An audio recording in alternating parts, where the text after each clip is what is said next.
Hello everyone. In this video we're going to talk about terminating and repeating decimals. Terminating decimal means a decimal number that contains a finite number of digits after the decimal point. For example, 2.5.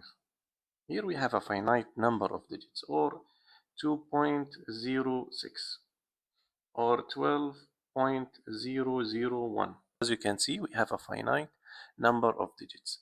What about repeating decimals?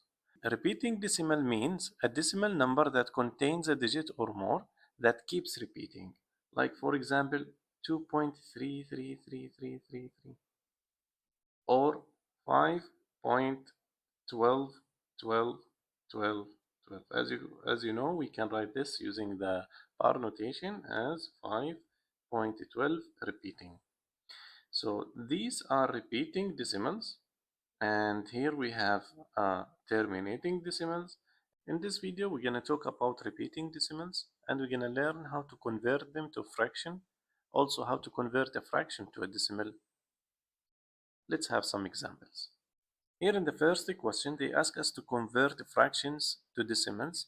Then we have to decide if it's terminating or not. In general, to convert fractions to decimal, we have to do a long division. We have to divide. But we have some tips that can help us to do it without long division. Like the first question. Here, if the denominator is a power of 10, like 10 or 100, 1000, 10,000, or 100,000, and so on, we can just move the decimal point by the number of zeros. For the 10, we have 1 0, so we are going to move the decimal point one step to the left, so the answer will be 0.7. For the second question, the denominator here is 5, but we can easily turn it to a power of 10 if we multiply it by 2. 5 times 2 is 10. Whatever we do for the denominator, we have to do the same for the numerator to keep the same value of a fraction. So this is equal to, after simplifying, we're going to have 4. 3 times 2 is 6. 5 times 2 is 10. We have 1 0 in the denominator, so we are going to move the decimal point one step to the left. This is equal to, the whole part is 4.6. We moved the decimal point one step to the left, so this is 4.6. Now, for question number 3, also we can do the same trick by multiplying the 20 by 5. 20 times 5 is 100. Whatever we do for the denominator, we have to do the same for the numerator. After multiplying, we're going to have negative 2. 11 times 5 is 55. 20 times 5 is 100.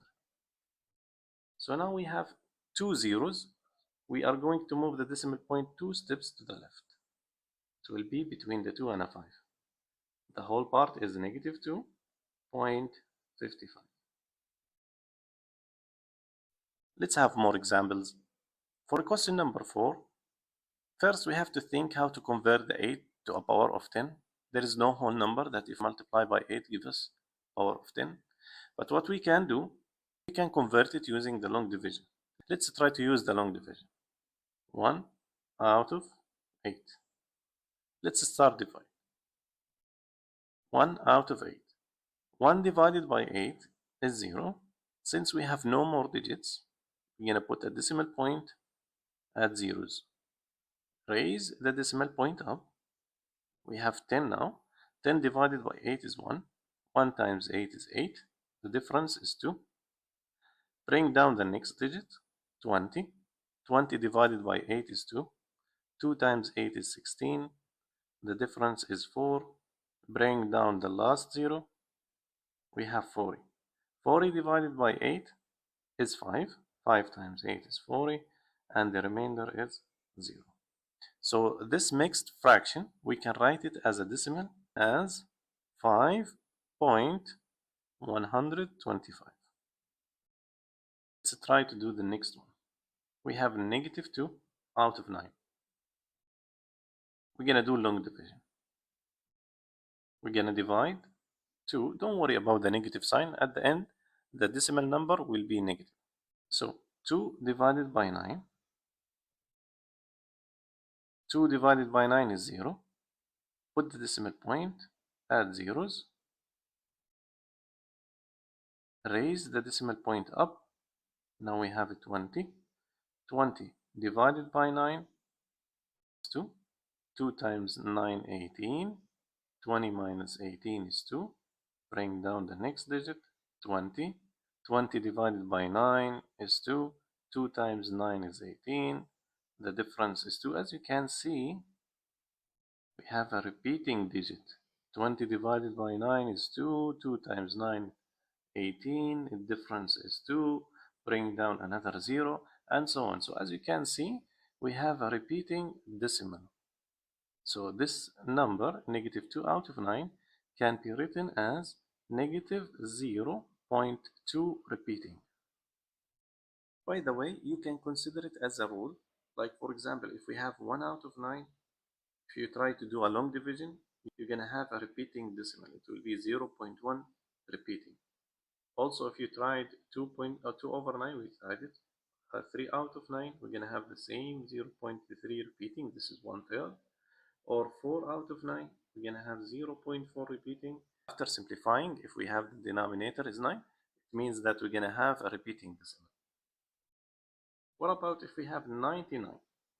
If you try to do this using the long division, you get 13 divided by 9. If you try this using the long division, you will find out at the end that the 13 here is repeating. You can try it by yourself, but you can also memorize it as a rule.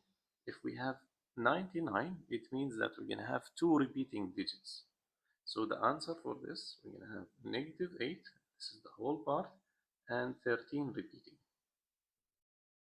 Another example, if we have 71 out of 99, this will be 0.71 repeating.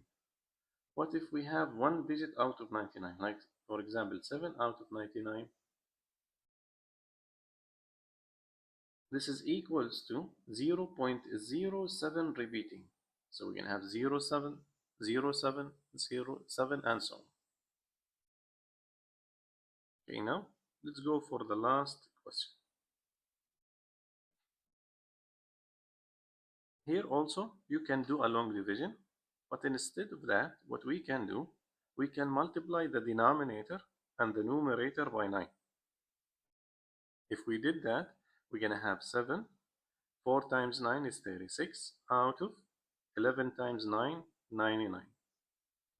As we said in the previous question, if the denominator is 99, it means that we have 2 repeating digits. So the 36, it will keep repeating.